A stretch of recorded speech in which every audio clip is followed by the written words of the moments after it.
Galera, chegamos no episódio 4 da terceira temporada dessa fantástica série O Mandaloriano. Então vem comigo que depois da vinheta a gente vai destrinchar esse episódio e o Grogu, hein? É mais importante do que a gente imagina, é depois da vinheta.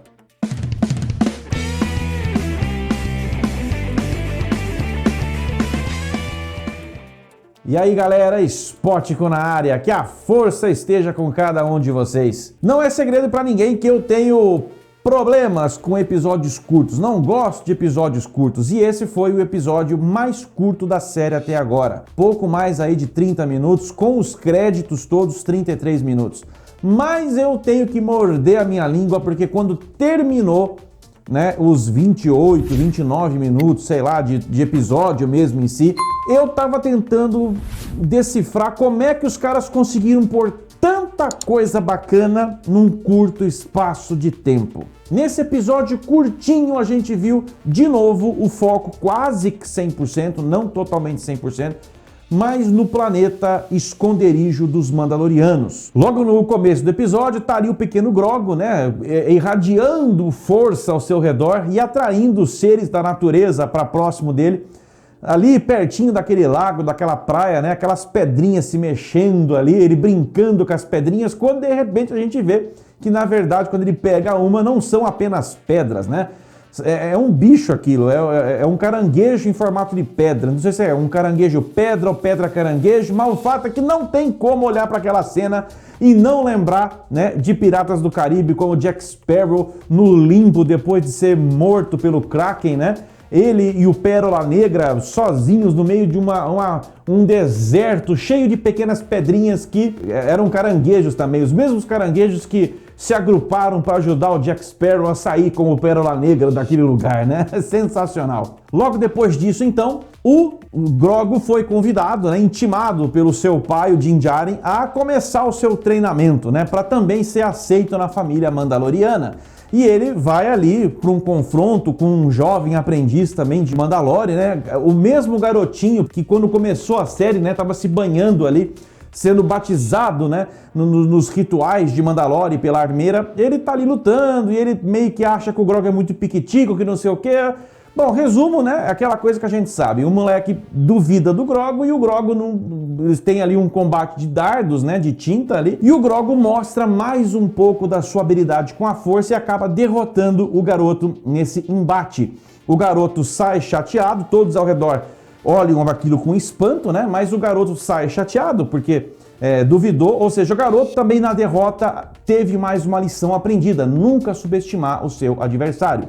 Então ele vai para perto dessa praia, quando uma criatura alada, grande, gigantesca, vem e pega o menino e leva o menino embora para o seu ninho para servir de comida para os seus pequenos filhotes. Então os Mandalorianos se juntam sob o comando de Bo-Katan. Isso é muito importante. Bo-Katan desenvolve um plano para resgatar esse garoto. Din Djarin se oferece, né? E o Paz Vizsla, que é o pai do menino, também vai junto. E eles vão numa galera de Mandalorianos, todos liderados pela Bo-Katan. E por que isso é importante? Porque eu tenho uma teoria aqui para mim de que o grande escolhido para novamente reerguer Mandalore deverá ser a escolhida, e eu acredito que será a Bo-Katan. Tudo tá caminhando para isso. Eu acho que eu nem vou elogiar mais as questões técnicas da série, como fotografia, cenas de ação, direção, porque não é chovendo molhado, os caras estão mantendo, são 4 episódios que os caras mantêm o nível lá em cima. Tá melhor que muito filme por aí, galera. Esse combate dos Mandalorianos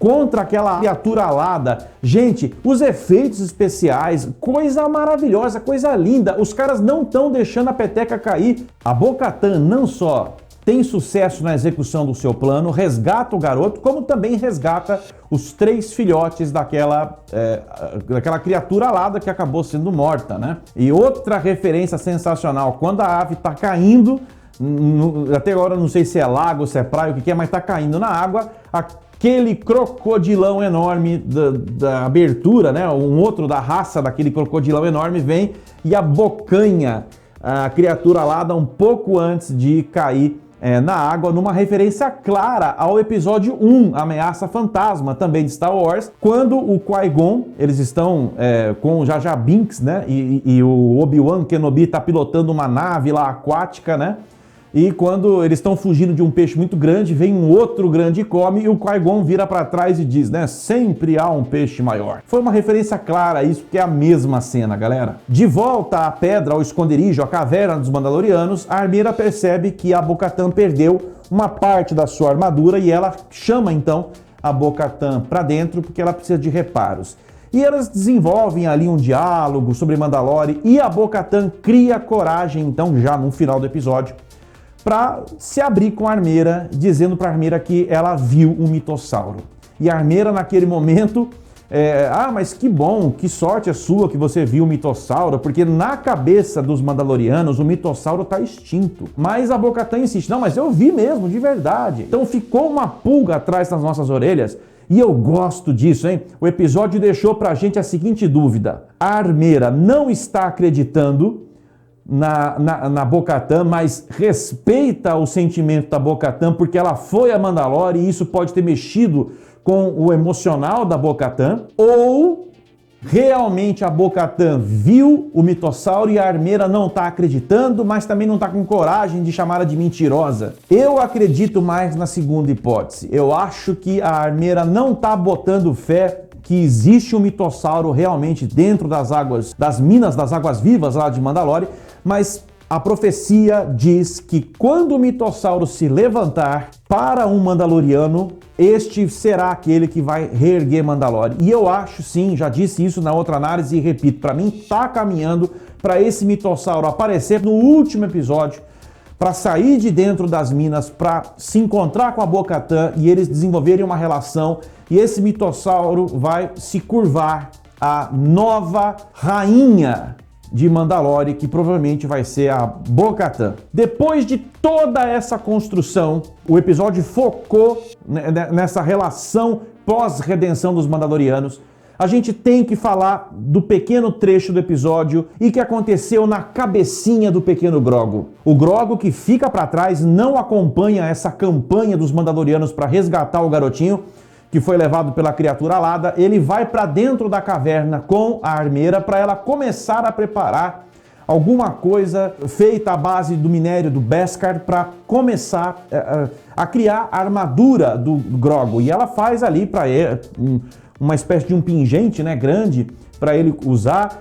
E conforme ela está fazendo a peça, ela diz para ele prestar muita atenção, porque aquilo era um ritual sagrado. Muitas coisas poderiam ser reveladas ao Grogu durante a confecção da armadura. E realmente, o pequeno Grogu, ele se liga naquilo, se concentra naquilo, e mais uma parte da lembrança do pequeno Grogu é destravada. O Grogu, então, relembra que ele estava sendo protegido pelos Jedi dentro do Templo Jedi. Por falar em Coruscant, na memória do pequeno Grogu, né, e tudo o que a memória dele conseguiu acessar. Numa semana em que a gente perdeu o ator Paul Grant, que foi um dos Ewoks, lá no episódio 6, O Retorno de Jedi, né? Quando eles estão ali naquela tribo de Ewoks, lá na lua florestal de Endor, no sistema de Endor, onde dali o plano do comando da Aliança Rebelde sai para derrotar o Império definitivamente. Esse ator, né, que interpretou um dos Ewoks, Paul Grant, nos deixou essa semana, infelizmente, e a gente pôde, na mesma semana, ver também a homenagem em vida de um ator totalmente injustiçado pela crítica, bombardeado, que até na sua vida pessoal passou por um drama. Eu tô falando do ator Ahmed Best, que interpretou neste episódio o Jedi habilidosíssimo com sabres, o Kelleran Beck. Foi ele, esse ator, o Ahmed Best, que interpretou o Jar Jar Binks lá em Ameaça Fantasma, lá atrás. E ele foi massacrado, extremamente criticado, não só por fãs, mas pela crítica, e isso fez muito mal para ele. É um ser humano, ele entrou numa depressão profunda. Então, vê-lo em ação, com a cara dele mesmo, num papel tão importante, interpretando um Jedi que é habilidosíssimo com os sabres, né?